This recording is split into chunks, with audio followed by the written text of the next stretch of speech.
Hey, good morning, everybody. It's Thursday morning, and it's time for devotion, and I am so glad you're joining me today. I hope you'll share these devotions if they're being a blessing to you, and I just appreciate the opportunity for many of you to start your day or to wherever this fits in your day. I just appreciate the opportunity to speak a little bit into your day, a few days a week, and trust that it's being a blessing to you and that we are being a blessing to you.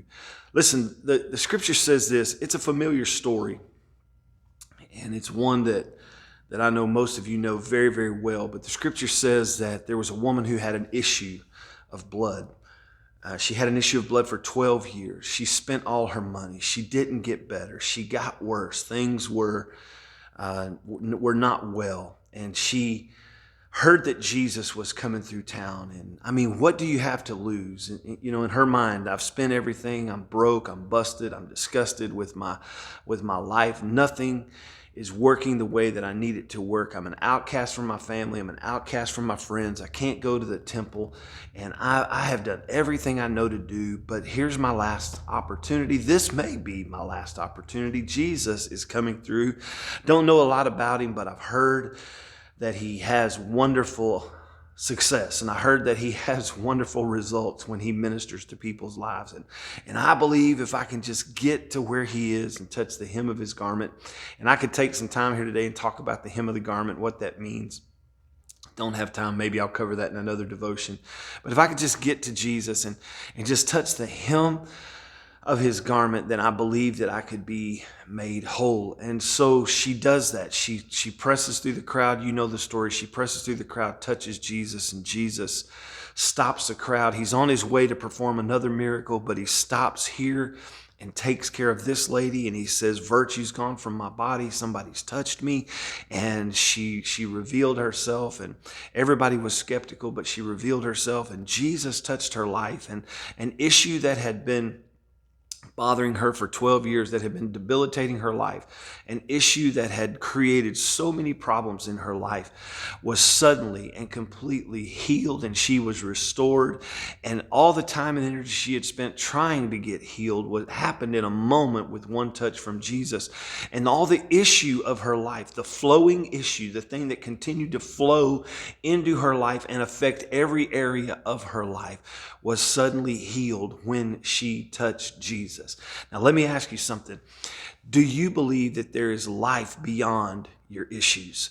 Do you believe that there is life beyond all the issues that flow into and out of your life? The things that flow in and affect you, the things that flow out and affect you and other people. Do you believe that there is life beyond those issues? Do you believe that the same thing that happened for that woman in a physical sense can happen for you in a spiritual sense, or if you're sick in your body, can also happen for you in a physical sense? Do you believe whatever issue you are grappling with today, whatever issue there is that is affecting your life, do you believe that there is life beyond the issue? Listen, the reason I'm on here today is because I believe that there is life beyond the issues of my life and your life. I don't believe we have to stay stuck in the issues. I don't believe we have to be debilitated by the issues. I don't believe we have to be incapacitated by the issues. That's why I preach. That's why I pray.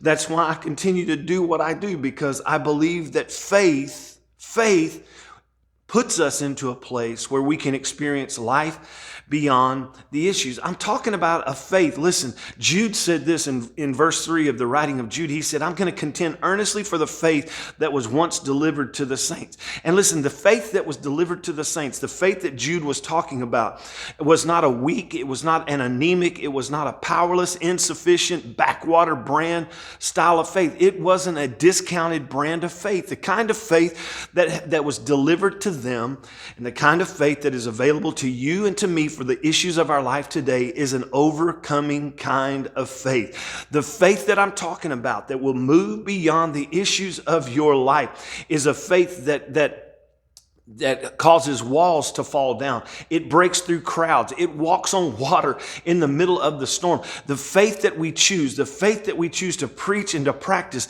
is one that empowers us to see the invisible, to hope for the incredible, because I believe that no matter how hopeless, no matter how helpless things may feel, no matter how chaotic things may seem in our world, and let's bring it closer to home, no matter how hopeless, helpless, or chaotic things may be in your life this morning, I still believe that all it takes is one touch and one encounter with the source of all life and light, and you become aware that there is still life beyond your issue. I am praying for you today that somewhere, some way, somehow, no matter what you've spent, no matter what you've tried, no matter what you've done, no matter how hopeless it may appear, I am praying today that you would find the faith of that little woman in the book of Matthew who said, hey, Jesus is near. If I can just touch the hem of his garment, I believe things will change. I'm praying that you would find the faith, no matter what your circumstance is today, to reach out and to believe that touching Jesus. And listen, how do we do that in the natural sense? He's not walking physically by us today. So how do I do that? I touch him through prayer. I touch him through worship. I touch him through getting by myself somewhere and pouring my heart out to him and him hearing my cry. I touch him when I begin to lay my cares upon him. Why? Because he said, if you'll cast your cares on me, I can handle it because I care for you. And so I believe today, if you can summon the faith, if you can summon the energy to pour yourself out one more time, I believe that there is life beyond your issue. I don't know what your issue is today, but I know this woman had been crippled for 12 years with a life-altering issue. And in a moment, in an encounter with Jesus, her life was radically changed. I still believe in radical change. I still believe in the power of radical transformation and change. And I believe that power is available to you today. Won't you reach out to him? Won't you push through today and discover that there is life beyond whatever your issue may be? I'm praying for you today. Believe in God that virtue would flow out of him into you and you would experience life beyond your issues. God bless you today. Have a great rest of your day.